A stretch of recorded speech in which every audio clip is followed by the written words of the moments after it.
Hi, Jeff Firestein from Buyers here. Last year we had the biggest rainfall ever here in California, ever recorded, which is pretty striking given the fact we've been in drought for several years. So consequently, we have a lot of fuel, a lot of weeds, a lot of grass, just a big potential for fire this year. So a couple things you can do around the house is make sure that you're prepared for the fire season coming up. In 2005, the state of California increased our defensible space around our house from 30 feet to 100 feet. And a lot of people were confused about that. What exactly did that mean? That doesn't mean bare earth for 100 feet around the house.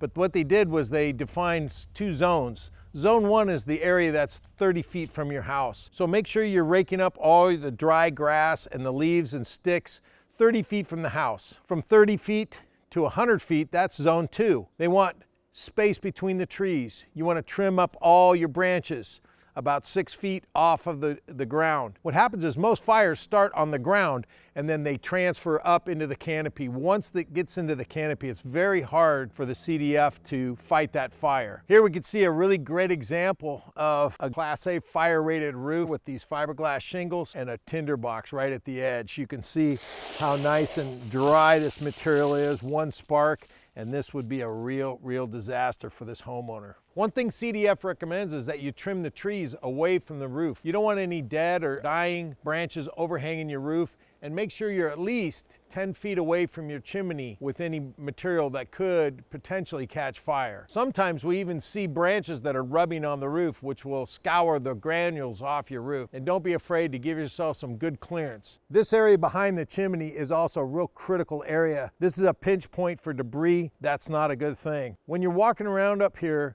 there's a couple of areas that I recommend that you don't walk in. One is the valley. This particular roof has a woven valley. If you step in there, it can cause a leak. So while it's a very comfortable place to walk on a roof, I don't recommend it. The other area that I would stay away from is stay off of the ridge caps. If you step on a ridge cap, it can break the shingles, cause a crack there. When you're up here cleaning and maintaining your roof, look at where you're walking and make sure you're not causing a problem with your roof.